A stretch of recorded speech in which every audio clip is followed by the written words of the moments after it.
Are you tired of the endless grind? Unbalanced gameplay, getting one shot every game, complaining about issues over and over only for them to never be addressed?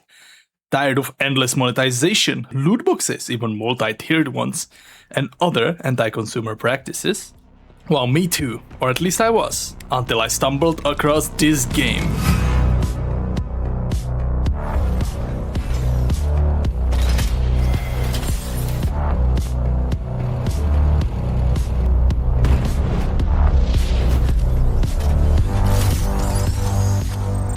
Tyr is a new and exciting free-to-play futuristic tank game.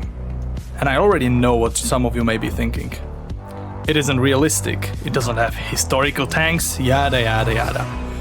But hear me out. This game has the potential to be the best amongst tank games. I sincerely mean it. So, what makes this game so special? Well, first is the unrealistic nature of it, which plays into its advantage. All of the tanks are unique, and each and every single one of them plays differently. They all have a special ability and their own skill tree that expands on their possible playstyles.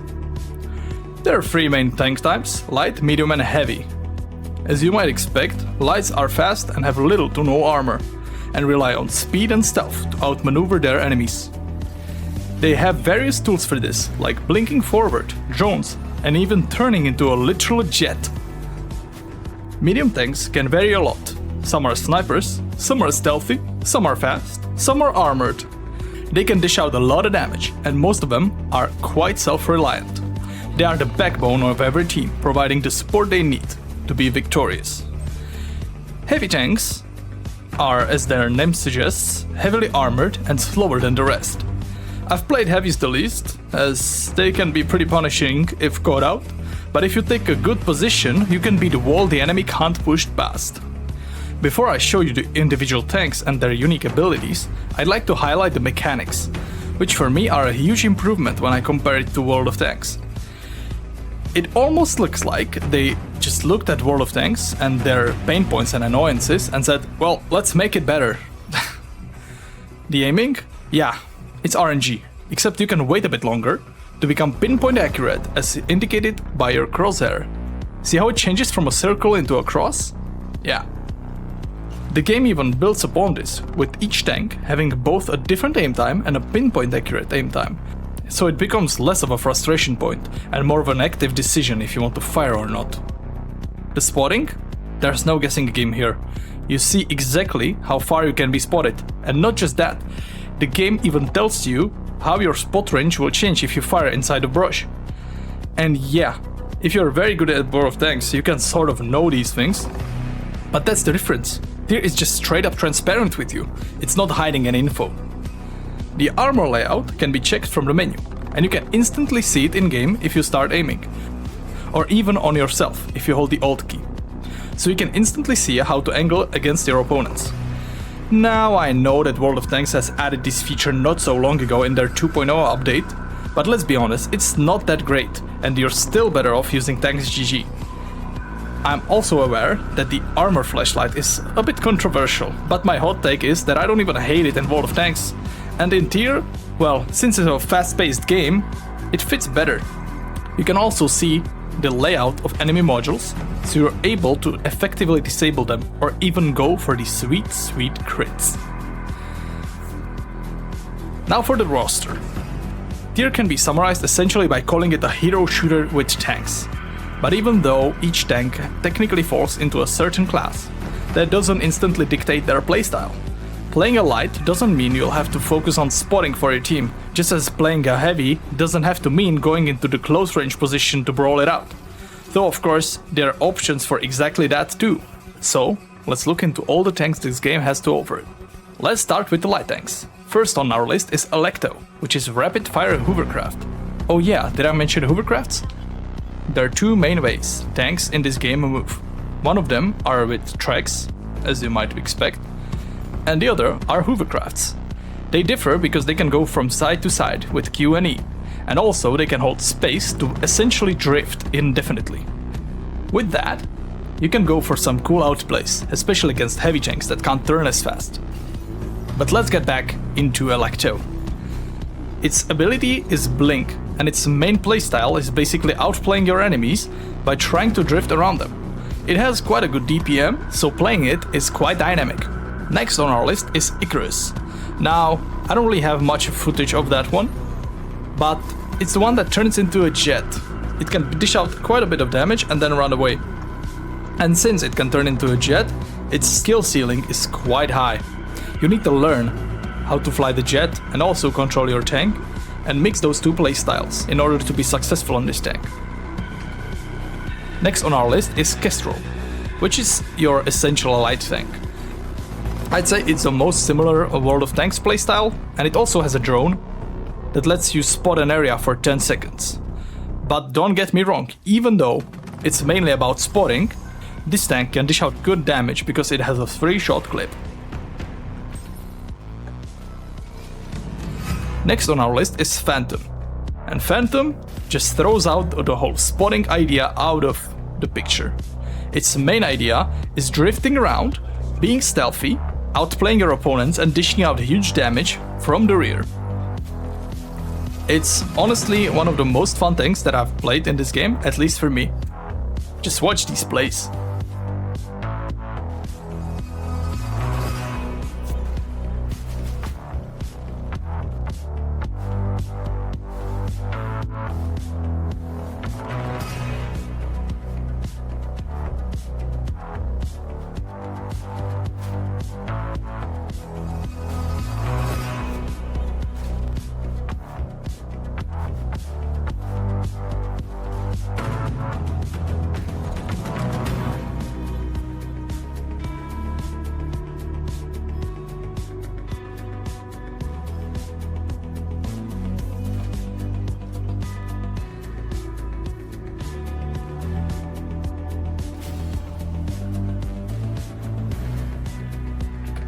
Next on the list is one of the alpha tanks, Fuse. Its ability is a guided missile that attaches on hit on the enemy tanks. Now, if it attaches, you can then shoot it to do damage in a radius, and it does damage no matter if you penetrate the armor or not. So essentially, you can stack a lot of damage with it. Next on our list is another alpha tank, which is Seeker. Now, Seeker is another essential light tank that plays similarly to how you would play in World of Tanks. Its idea is sending out a drone, or as they say, a snitch droid, that flies and pings the closest unspotted enemy. Now, it only pings them, so you're not outright going to spot them, but you can use it in tandem with one of the special shells, the spawning one. Or you can have a Kestrel on your team, and once you ping someone, the Kestrel can use their ability to spot them.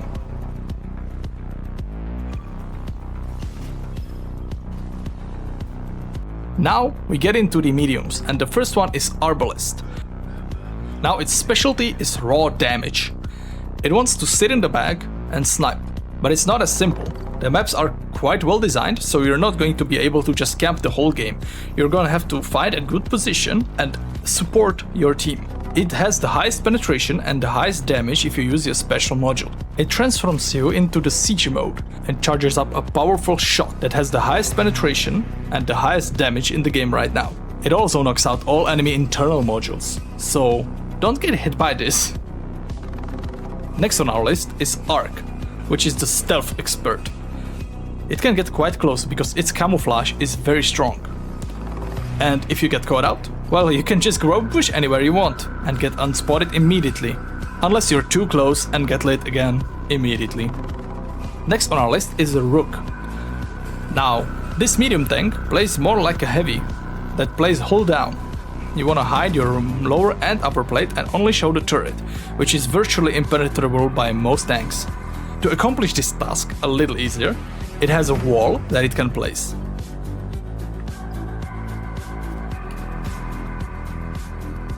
Next on our list is Tempest, which is the burst fire king of the mediums. It has a 5-shot clip, which it can shoot quite fast. Its skill ceiling is also quite high because its ability is a recall. You create a circle at the ground, which teleports you to the other circle. At first, the circle is created when you spawn in your base. you can reuse it to create it elsewhere. And then, if you stand in it, you teleport between these two.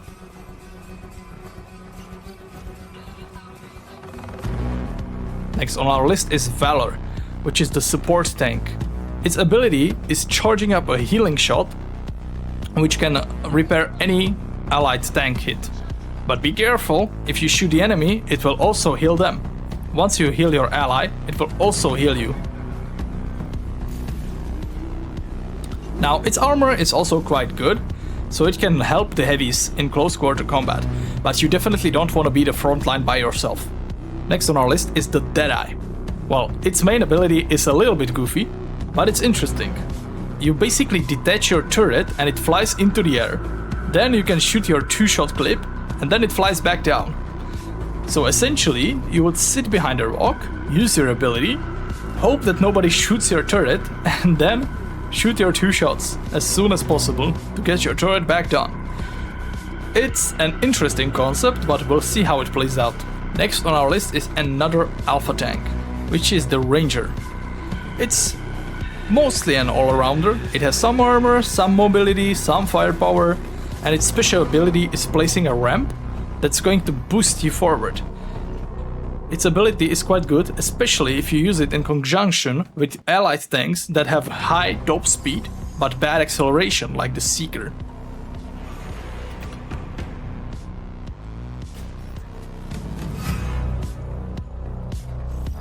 Next on our list is the first heavy, Atlas. Atlas, as you can tell, is modeled by the mouse. It's heavily armored. Well, its armor is the heaviest in this game. And its ability is a sonar, which detects all unspotted enemy positions within your vision range. Even if they are behind a rock or in a bush, you're going to ping them. This is especially good so you don't get flanked by tanks like the Phantom that can go invisible.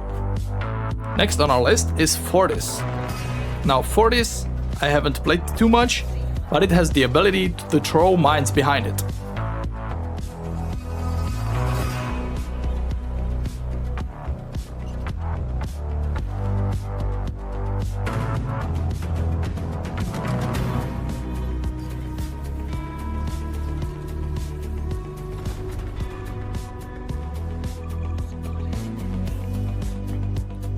Next on our list is Helio, which is similar to the side-scraping tanks of World of Tanks. Its special ability is Repulsor. It's basically an object that you can place somewhere and will push out the enemies that are at the location. It's a good area denial tool.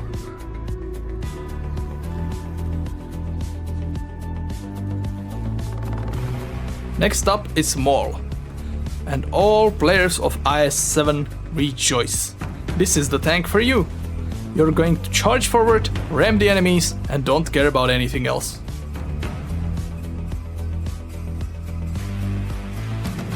Now, we're getting close to the end. This is the Tricera. Tricera is the essential heavy hull-down tank.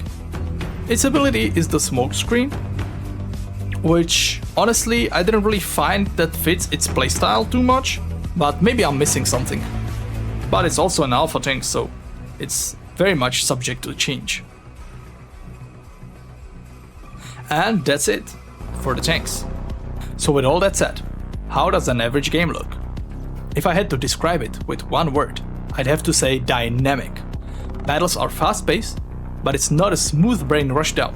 You still have to think about strategy and tactics. Tier's main, and currently the only PvP game mode, is 88. It's a reminiscent of World of Tanks Onslaught mode, which is IMO the best game mode what has to offer. Once a match is found for you, you will enter a lobby where you can see which tanks your teammates are picking and adjust your pick and build in real time. So no more 8 tank destroyers with 3 SPGs on top. Now it's up to you and your teammates to draft the perfect team. You spawn in a small sphere along with your teammates and you have 10 seconds of restricted movement within it. If you time it right, you can accelerate right before the timer runs out to get to your position a bit faster. The early game flows similar to World of Tanks. You try to get into a good position ASAP and get some damage on crossing tanks. Alternatively, you can take a longer route and try flanking the enemy, which is risky but can be pretty rewarding if you have a teammate covering you. The heavies usually brawl it out in their specific spots, with support and heavier mediums helping them by outmaneuvering the opposing ones. Lights are the ones that usually take the flanks, trying to outsmart and outspot the enemy, with sniping mediums supporting them. After making sure it's safe, you can go ahead and wreak havoc upon the unsuspecting backline, or surprise their heavies by knocking out their modules from the rear. The maps are designed in such a way that you can't usually just wait and snipe at the back. If you camp the whole game, chances are you're going to get overwhelmed after your team gets wiped because you didn't support them. Currently, there are only 5 maps, which isn't a lot, but honestly I'd take quality over quantity any day. Looking at you, Cliff. Feel free to insert any of your most hated World of Tanks map in here. At this point, I know I've been glazing this game for long enough, so let me be clear.